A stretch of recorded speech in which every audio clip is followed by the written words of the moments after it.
Hello বন্ধুরা, কেমন আছো সবাই? আজকের ক্লাসে আমরা দশম শ্রেণীর বাংলার পথের দাবি উপন্যাসটি নিয়ে আলোচনা করব। তোমরা যারা মাধ্যমিক পরীক্ষার্থী, ভিডিওটি স্কিপ না করে শেষ পর্যন্ত দেখো।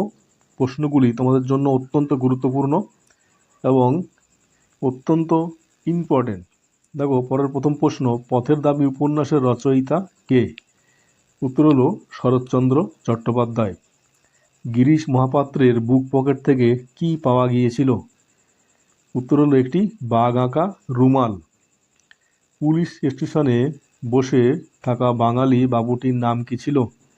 উত্তর হলো গিরিশ মহাপাত্র। গিরিশ মহাপাত্রের বয়স কত ছিল? উত্তর হলো 32-30 বছরের বেশি নয়। বাবুটির স্বাস্থ্য গেছে কিন্তু শখ 16 আনায় বজায় আছে, বাবুটি কে? উত্তর হলো গিরিশ মহাপাত্র। গিরিশ মহাপাত্রের মাথায় কি রঙের পাগড়ি ছিল? উত্তর হলো জাপানি সিল্কের মস্ত বড় এক পাগড়ি। গিরিশ মহাপাত্রের ট্যাঙ্ক থেকে কি পাওয়া গিয়েছিল? উত্তর হলো একটি টাকা ও গন্ডা ছয়েক পয়সা। গিরিশ মহাপাত্রের পকেট থেকে কি পাওয়া গিয়েছিল? উত্তর হলো একটি লোহার কম্পাস, ফুটরুল, কয়েকটি বিড়ি এবং একটা দেশলাই ও একটি গাঁজার কলকে।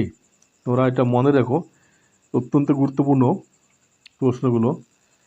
দয়া করে ট্রেনের কুঠিতে আমাদের একটু স্থান দেবেন কি? বক্তাকে। উত্তর হলো গিরিশ মহাপাত্র। অপূর্ব কার উদ্দেশ্যে বলেছিল আপনি তো ইউরোপীয় নন? উত্তর হলো সাব ইন্সপেক্টর বা ইন্সপেক্টরের উদ্দেশ্যে, যার নাম অবশ্য রামদাস তলওয়ারকার। নিমাইবাবু পেশায় কী ছিলেন? উত্তর হলো পুলিশের বড়বাবু। তলওয়ারকর পেশায় কী ছিলেন? উত্তর হলো অপূর্বর সহকর্মী এবং একজন সাব ইন্সপেক্টর। অপূর্বর পিতার বন্ধু কে ছিলেন? উত্তর হলো নিমাইবাবু। কাকে ধরার জন্য পুলিশ স্টেশনে এত তোড়জোড় চলছিল? উত্তর হলো রাজনৈতিক বিপ্লবী সব্যসাচী মল্লিককে। গিরিশ মহাপাত্রের চুলে কি গন্ধ ছড়াচ্ছিল? উত্তর হলো লেবুর তেলের গন্ধ। গিরিশ মহাপাত্রের গায়ের জামাটি কেমন ছিল? উত্তর হলো রামধনু রঙের তাসের মতো একটা সিল্কের কোট। বন্ধুরা, তোমাদের বলে রাখি, যে সমস্ত স্টাডি ম্যাটেরিয়াল তোমরা একদম ফ্রিতে আমাদের চ্যানেলের ডেসক্রিপশন থেকে পেয়ে যাবে। এবং মাধ্যমিক বাংলার 1, 2, 3 নম্বরের যে প্রশ্নগুলো অধ্যায় ভিত্তিক আমাদের চ্যানেলে দেওয়া আছে। তোমরা জানো 5 নম্বর প্রশ্নগুলো সরাসরি 5 নম্বরে আসে না, সেগুলো 3+2 অথবা 2+2+1 এইভাবে দেওয়া হয়। তাই 3 নম্বর প্রশ্নগুলো ভালো করে ফলো করলে তোমরা 5 নম্বর প্রশ্নগুলো সহজেই লিখতে পারবে। ইনি হচ্ছেন আমাদের দেশের প্রখ্যাত দেশপ্রেমিক। এখানে কার কথা বলা হয়েছে? উত্তর হলো সব্যসাচী মল্লিকের কথা। রেঙ্গুনে অপূর্ব কোন পদে চাকরি করতেন? তেলের কোম্পানি একটি বড় সাহেবের অফিসে বা কেরানি পদে চাকরি করতেন। আমরা তেলের কোম্পানিটি উল্লেখ করবে। অপূর্বকে পুলিশ স্টেশনে কে ডেকে নিয়ে গিয়েছিলেন? উত্তর হলো নিমাইবাবু। বাবা, তোমার জোচ্চুরি ধরা পড়ে গেছে, বক্তাকে। উত্তর হলো নিমাইবাবু। গিরিশ মহাপাত্র গাঁজা খাওয়ার কথা অস্বীকার করে কি বলেছিল? উত্তর হলো সে নিজে খায় না, পথে কুড়িয়ে পেয়ে যদি কারোর কাজে লাগে তাই সে রেখে দিয়েছে। আমি ভীরু, তাই বলে অন্যায়কে মেনে নিতে পারি না, উক্তিটি কার? উত্তর হলো অপূর্বর। অপূর্ব রেঙ্গুন থেকে কোথায় বদলি হয়ে যাচ্ছিল? উত্তর হলো ভামো শহরে। ট্রেনের প্রথম শ্রেণীর কামরায় অপূর্বর ঘুমে কে ব্যাঘাত ঘটিয়েছিল? উত্তর হলো পুলিশের লোক বা সাব ইন্সপেক্টর পাসপোর্ট চেকের নামে। গিরিশ মহাপাত্রের জুতো জোড়া কেমন ছিল? উত্তর হলো খামখেয়ালি রঙের বা ফুল মোজা পরা বার্নিশ করা পাম শু, যার তলাটা ছেঁড়া। সব্যসাচী মল্লিককে খোঁজার জন্য নিমাইবাবু কোথায় পাহারা দিচ্ছিলেন? উত্তর হলো রেঙ্গুন বা মায়ানমারের পুলিশ স্টেশনে এবং স্টেশনে আগত যাত্রীদের মধ্যে। ওহে গিরিশ, তুমি কি এখনো গাঁজা খাও? প্রশ্নটি কে করেছিলেন? উত্তর হলো নিমাইবাবু। অপূর্বর ট্রেনের কামরায় কয়জন যাত্রী ছিল? উত্তর হলো অপূর্ব প্রথম শ্রেণীর কামরায় একাই ছিল। গিরিশ মহাপাত্রের চোখ দুটি কেমন ছিল? উত্তর হলো গভীর জলাশয়ের মতো, যার মধ্যে এক অদ্ভুত এক দীপ্তি ছিল। পথের দাবি মূলত কী ধরনের রচনা? উত্তর হলো একটি রাজনৈতিক ও দেশপ্রেমমূলক উপন্যাস। দেখো, এই অধ্যায় থেকে 3 নম্বরের যে প্রশ্নগুলো তোমাদের পড়তেই হবে, অত্যন্ত গুরুত্বপূর্ণ প্রশ্নগুলো, অবশ্যই জেনে রাখা উচিত। 3 নম্বরের প্রশ্নগুলো পড়লে তোমরা 5 নম্বরের প্রশ্নগুলো অত্যন্ত সহজে লিখতে পারবে। দেখো, প্রত্যেকটা প্রশ্ন বাছাই করা। বাবুটি স্বাস্থ্য গেছে কিন্তু শখ 16 আনাই বজায় আছে, বাবুটিকে তার শখের বা পোশাক পরিচ্ছদের বিবরণ দাও। এই প্রশ্নটা প্রায় প্রতি বছরই দেওয়া হয়, তোমরা ভালো করে লক্ষ্য করো। উদ্ধৃত অংশটি শরৎচন্দ্র চট্টোপাধ্যায়ের পথের দাবি নামক গল্পাংশ থেকে নেওয়া হয়েছে। এখানে বাবুটি বলতে রেঙ্গুন পুলিশ স্টেশনে আগত আটক হওয়া ছদ্মবেশী বিপ্লবী গিরিশ মহাপাত্রকে বোঝানো হয়েছে। শখের পরিচয়। গিরিশ মহাপাত্রের স্বাস্থ্য অত্যন্ত রুগ্ন হলেও তার সাজগোজের শখ ছিল দেখার মতো। তার মাথায় ছিল জাপানি সিল্কের পাগড়ি, গায়ে রামধনু রঙের তাসের মতো সিল্কের কোট এবং পরনে ছিল বিলেতি মখমলের পাড় দেওয়া সবুজ লুঙ্গি। এছাড়া পায়ে ছিল সবুজ রঙের ফুল মোজা ও তলা ছাড়া বার্নিশ করা পাম শু এবং হাতে ছিল একটা হরিণের শিঙের হাতল দেওয়া বেতের ছড়ি। তার চুলের লেবুর তেলের গন্ধে চারিদিক আমোদিত করেছিল। বড়বাবু হাসিয়া উঠিলেন। বড়বাবুকে তার হাসির কারণ কি? এখানে বড়বাবু হলেন রেঙ্গুন থানার পুলিশ কর্মকর্তা নিমাইবাবু। হাসির কারণ, রাজনৈতিক বিপ্লবী সব্যসাচী মল্লিককে ধরার জন্য নিমাইবাবু যখন গিরিশ মহাপাত্রের পকেট ও ট্যাগ তল্লাশি করছিলেন, তখন তার পকেট থেকে একটা লোহার কম্পাস, ফুটরুল, কয়েকটা বিড়ি, একটা দেশলাই এবং একটা গাঁজার কলকে পাওয়া যায়। নিমাইবাবু যখন তাকে জিজ্ঞাসা করেন সে গাঁজা খায় কিনা, তখন গিরিশ অত্যন্ত নিরীহ মুখে চরম মিথ্যা কথা বলে যে সে নিজে গাঁজা খায় না, বরং পথে কুড়িয়ে পাওয়া কলকেটি যদি অন্য কারোর কাজে লাগে তাই সে সেটি রেখে দিয়েছে। গিরিশের এই অদ্ভুত ও চতুর জবাব শুনে নিমাইবাবু হেসে ফেলেন। বুড়ো মানুষের কথাটা শোনো। বুড়ো মানুষটিকে তিনি কাকে কী কথা শুনতে অনুরোধ করেছিলেন? এখানে বুড়ো মানুষ বলতে অপূর্বর পিতার বন্ধু তথা পুলিশের বড়বাবু নিমাইবাবুকে বোঝানো হয়েছে। কাকে অনুরোধ করেছিলেন? তিনি ছদ্মবেশী গিরিশ মহাপাত্রকে এই অনুরোধ করেছিলেন। অনুরোধটি কি? দেখো, বিষয় গিরিশ মহাপাত্রের পকেট থেকে যে গাঁজার কলকে পাওয়া যাওয়ার পর নিমাইবাবু বুঝতে পারেন যে সে গাঁজা সেবন করে। গিরিশের রুগ্ম ও দুর্বল শরীর দেখে এবং তার কাশির বহর দেখে তাকে উপদেশ দেন যে সে আর যেন গাঁজা না খায়। এই ক্ষতিকর নেশা ত্যাগ করার জন্যই তিনি বুড়ো মানুষের কথাটা মেনে চলার অনুরোধ করেছিলেন। দেখো পরের প্রশ্ন, আমি ভীরু তাই বলে অন্যায়কে মেনে নিতে পারি না। বক্তাকে কোন অন্যায়ের কথা এখানে বলা হয়েছে?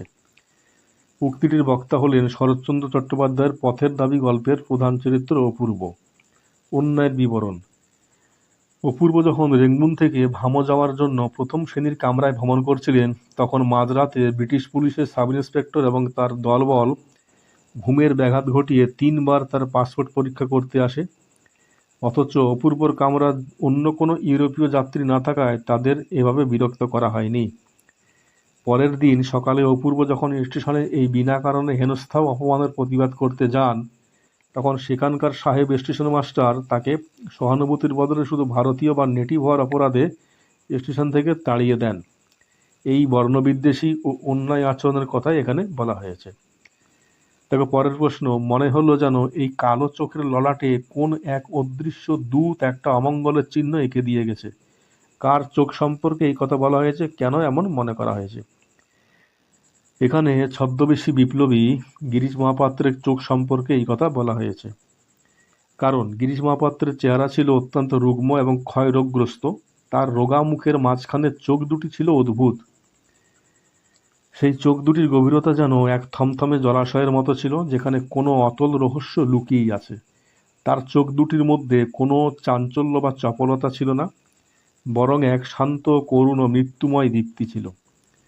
তার এই রোগাক্রান্ত অদ্ভুত চোখের চাহনি দেখে অপূর্বর মনে হয়েছিল যে কোনো এক অদৃশ্য দূত যেন তার কপালে অমঙ্গল বা মৃত্যুর চিহ্ন এঁকে দিয়ে গেছে। এই প্রশ্নটা অন্যভাবেও দিতে পারে, যেমন এক অদ্ভুত দৃষ্টি বা অতল দৃষ্টি, এইভাবে প্রশ্নটাও দিতে পারে। দেখো পরের প্রশ্ন, ইহা যে কত বড় ভ্রম তা কয়েকটা স্টেশন পরেই সে অনুভব করিল। ভ্রমটি কী ছিল? কীভাবে সেই ভ্রম দূর হলো? অপূর্ব ভেবেছিল যে সে ট্রেনের প্রথম শ্রেণীর কামরা টিকিট কেটেছে, তাই কামরায় সে সম্পূর্ণ একা এবং নিরাপদ থাকবে। রাত্রে কেউ তার ঘুমের বিশ্রামের ব্যাঘাত ঘটাবে না, এটাই ছিল তার ভ্রম। ভ্রম দূর হওয়ার কারণ, ট্রেন ছাড়ার পর মাত্র কয়েকটি স্টেশন পার হতেই অপূর্বর ভুল ভেঙে যায়। ব্রিটিশ পুলিশের সাব ইন্সপেক্টর রাত্রে 3 বার তার কামরায় ঢুকে জোরপূর্বক তার ঘুম থেকে জাগিয়ে তোলে এবং তার পাসপোর্ট পরীক্ষা করার নামে হেনস্থা করে। প্রথম শ্রেণীর টিকিটের কোনো মর্যাদায় পুলিশ দেয়নি বলে অপূর্বর ভ্রম দূর হয়। পরের প্রশ্ন দেখো, পরাধীন দেশে সরকারি কর্মচারী তো, বক্তাকে কার সম্পর্কে কেন এই মন্তব্য করা হয়েছে? এই মন্তব্যের বক্তা হলেন অপূর্ব। কার সম্পর্কে করা হয়েছে দেখো, অপূর্ব তার সহকর্মী রামদাস তলওয়ারকর সম্পর্কে এই মন্তব্যটি মনে মনে করেছিলেন।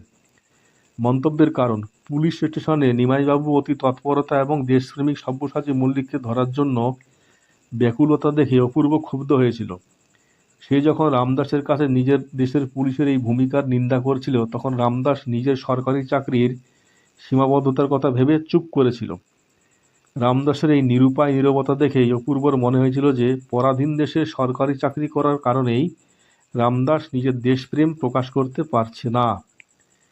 কই, রেঙ্গুনের তো এই নিয়ম নেই। রেঙ্গুনের কোন নিয়মের অভাবের কথা বলা হয়েছে? বক্তার এমন মনে হওয়ার কারণ কি? নিয়মটি হলো, ট্রেনের প্রথম শ্রেণীর কামরায় ঘুমন্ত যাত্রীকে মাঝরাতে জাগিয়ে বারবার পুলিশি তল্লাশি বা পাসপোর্ট চেক করা নিয়মের অভাবের কথা বলা হয়েছে। কারণ অপূর্ব যখন প্রথম শ্রেণীর টিকিট কেটে রেঙ্গুন থেকে ভামো যাচ্ছিল, তখন মাঝরাতে ব্রিটিশ পুলিশ তাকে 3 বার জাগিয়ে পাসপোর্ট পরীক্ষা করে। অপূর্ব যখন এর প্রতিবাদ করে জানায় যে রেঙ্গুনে তো এমন নিয়ম দেখেনি, তখন পুলিশ অত্যন্ত কর্কশভাবে তাকে জানিয়ে দেয় যে এটি রেঙ্গুন নয় এবং তারা চাইলে তাকে ট্রেন থেকে নামিয়েও দিতে পারেন। রামদাস একটু হাসিয়া কহিল, সে কি আর আমরা জানি নে? রামদাস কি জানতো? তার এই হাসির কারণ কি? রামদাস কি জানতো দেখো, রামদাস জানতো যে ব্রিটিশ পুলিশ যাকে বিপজ্জনক বিপ্লবী সব্যসাচী মল্লিক বলে হন্যে হয়ে খুঁজছে, সে আসলে দেশের মানুষের কাছে একজন অত্যন্ত সম্মানিত এবং পূজনীয় দেশপ্রেমিক বীর। হাসির কারণ, অপূর্ব যখন রামদাসের কাছে নিমাইবাবুর সামনেই সব্যসাচী মল্লিককে নিজের আত্মীয় বা আপনজনের থেকেও বেশি আপন এবং শ্রদ্ধেয় বলে ঘোষণা করেছিল, তখন রামদাস অপূর্বর এই নির্ভীক এবং অপকট দেশপ্রেম থেকে মুগ্ধ হয়েছিলেন। অপূর্বর এই আন্তরিক আবেগ এবং ব্রিটিশদের প্রতি তীব্র ক্ষোভ দেখে রামদাস মৃদু হেসে সম্মতি জানিয়েছিলেন। অপূর্ব রাজি হইয়াছিল। অপূর্ব কোন বিষয়ে রাজি হয়েছিল? তার এই সম্মতির কারণ কি? অপূর্ব তার ব্রাহ্মধর্মাবলম্বী বাড়িয়াওলি মেয়েটির দেওয়া জলযোগ বা খাবার এবং তার হাতের রান্না করা খাবার খাওয়ার বিষয়ে রাজি হয়েছিলেন। অপূর্ব ছিল অত্যন্ত রক্ষণশীল হিন্দু পরিবারের সন্তান, যে সাধারণত অন্য কারোর হাতের রান্না খেত না, কিন্তু রেঙ্গুনে তার ওপর হওয়া চুরি এবং বিপদের সময় এই খ্রিস্টান বা ব্রাহ্ম মেয়েটি যেভাবে নিজেদের মা বোনের মতো এগিয়ে এসে তাকে আশ্রয় ও সাহায্য দিয়েছিল, তাতে অপূর্বর মনে সমস্ত গোঁড়ামি ও জাতপাতের বিচার দূর হয়ে যায়। কৃতজ্ঞতা ও শ্রদ্ধাবশতই সে মেয়েটির হাতের অন্ন গ্রহণে রাজি হয়েছিল। দেখো পরের প্রশ্ন, তাকে তো ধরতেই পারলে না, কেবল খামোখা মানুষকে হয়রান করা। বক্তাকে কাকে কেন হয়রান বা হেনস্থা করা হয়েছিল? এই যুক্তিটির বক্তা হলেন অপূর্ব। হেনস্থার কারণ দেখো, হেনস্থার কারণ কি লেখা আছে, ব্রিটিশ পুলিশ বিপ্লবী সব্যসাচী মল্লিককে ধরার জন্য রেঙ্গুন স্টেশনে কড়া পাহারা দিচ্ছিল। সেখানে গিরিশ মহাপাত্র নামের এক অদ্ভুত পোশাক পরিহিত অত্যন্ত রোগা রুগ্ম মানুষকে তারা সন্দেহবশত ধরে নিয়ে আসে। নিমাইবাবু এবং জগদীশবাবু তার ট্যাঁক ও পকেট তল্লাশি করে একটা লোহার কম্পাস, ফুটরুল ও গাঁজার কলকি ছাড়ার কিছুই পায়নি।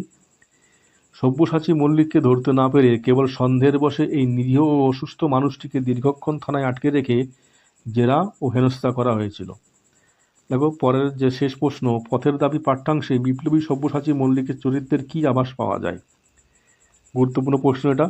শরৎচন্দ্র চট্টোপাধ্যায়ের পথের দাবি উপন্যাস থেকে নির্বাচিত যে গল্পাংশটি আমাদের পাঠ্যাংশে গৃহীত হয়েছে, সেখানে সব্যসাচী মল্লিক সশরীরে উপস্থিত না থাকলেও অন্যান্য চরিত্রের আলোচনার মাধ্যমে তার এক মহান ব্যক্তিত্ব ফুটে উঠেছে। তিনি ছিলেন ব্রিটিশ সরকারের ত্রাস এবং এক প্রখ্যাত রাজনৈতিক বিপ্লবী। তিনি অত্যন্ত উচ্চশিক্ষিত এবং পেশায় ছিলেন একজন ডাক্তার এবং বহু ভাষায় পারদর্শী ছিলেন। নিখুঁত ছদ্মবেশ ধারণে তিনি এতটাই দক্ষ ছিলেন যে পুলিশ স্টেশনে তার সামনে দাঁড়িয়েও নিমাইবাবুর মতো অভিজ্ঞ পুলিশ অফিসার তাকে চিনতে পারেননি। তিনি দেশের স্বাধীনতার জন্য নিজের জীবন উৎসর্গ করেছিলেন, তাই সাধারণ মানুষের চোখে তিনি ছিলেন পরম শ্রদ্ধেয়। তাহলে বন্ধুরা, এই ছিল আজকের ক্লাস। ভিডিওটি ভালো লাগলে তোমরা অবশ্যই লাইক, কমেন্ট ও শেয়ার করো এবং এই ধরনের নতুন নতুন ভিডিও পাওয়ার জন্য অবশ্যই চ্যানেলটি এক্ষুনি সাবস্ক্রাইব করে রাখো।